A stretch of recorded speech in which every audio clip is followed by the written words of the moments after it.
हम मृत्यु से इतना क्यों डरते हैं? सोचो, जिस क्षण हम पैदा होते हैं उसी क्षण एक सच्चाई तय हो जाती है, वह है मृत्यु। लेकिन मृत्यु केवल अंत ही नहीं, ये जीवन का एक नया अध्याय है। ये विचार करें कि शरीर एक वस्त्र है जिसे आत्मा समय समय पर बदलती है। गीता में कहा गया है, जैसे मनुष्य पुराने वस्त्र त्याग कर एक नए वस्त्र धारण करता है, आत्मा भी पुराने शरीर छोड़कर नए में प्रवेश करती है। मृत्यु के विचार से बल्कि सोचो, जैसे कि अब समय हमारे पास है, उसे कैसे सार्थक बनाएं। मृत्यु हमें जीवन का मूल्य सिखाती है। सोचो, जब एक जलती हुई लौ बुझती है तो उसका प्रकाश हमेशा हमारे दिलों में जीवित रहता है। उसी तरह जब हम संसार से विदा लेते हैं तो क्या हमारी सोच, हमारे कर्म, हमारे द्वारा किए गए प्रेम और प्रेरणा की लौ किसी के दिल में जलती रहती है? मृत्यु तो एक रहस्य समझो, जो हमें जीवन को पूरी तरह जीने का एक मौका देती है। ये हमें सिखाती है कि इस अनमोल जीवन का उपयोग केवल भोग के लिए नहीं, बल्कि मोक्ष के मार्ग को समझना और आत्मा की सच्ची शांति की खोज के लिए करना है।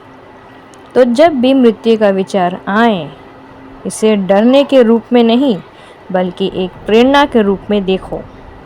ये याद दिलाती है कि हर सांस महत्वपूर्ण है, हर क्षण अनमोल है। तो क्या आप केवल जीने के लिए जीते रहेंगे या जीवन को एक अर्थ देंगे जो मृत्यु से भरे या परे भी विजित रहेगी? तो इसके लिए हमारे पास कुछ कहने के लिए है।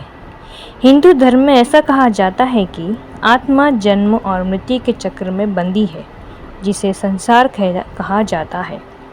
मोक्ष वे अस्तित्व है जहाँ आत्मा इस चक्र से मुक्त हो जाती है और परमात्मा में लीन हो जाती है। मोक्ष प्रकृति के लिए जीवन में सच्चा ज्ञान, धर्म और भक्ति का पालन करना अवश्य माना गया है। मृत्यु केवल एक शरीर के अंत है, जबकि आत्मा अमर है और मोक्ष ही उसकी अंतिम मुक्ति है। तो क्या आप मृत्यु के बारे में और कुछ जानने के लिए विवश है? तो सच मानिए, मृत्यु ही सबसे बड़ा सच है। मृत्यु आपको ये याद दिलाता है कि आप इन संसार में अकेले थे और अकेले आए हैं और अकेले ही जाएंगे। मृत्यु और मोक्ष का गहरा संबंध है। मृत्यु जीवन का अंतिम सत्य है और ये आत्मा की एक यात्रा का अंत है। तो अब से आप जान चुके हैं कि मृत्यु क्या है। शिव जी ने इसे शिव पुराण में अच्छी तरह समझाया है। बहुत सारे लोग इसे भूत प्रेतों के बारे में जानते हैं, लेकिन ये कभी नहीं जाने कि वे कौन है। वे कौन है अंदर से। कभी ये प्रश्न किया ही नहीं अपने आप से कि वे कौन है, हम कौन है, आत्मा क्या है, शरीर क्या है, ये यूनिवर्स क्या है, परमात्मा क्या है, भगवान कौन है। क्या ये सच है कि आप हो? क्या ये सच है कि आप नहीं हो? सवाल आपको करना है। सवाल का जवाब आपके पास छुपा है। हर हर महादेव।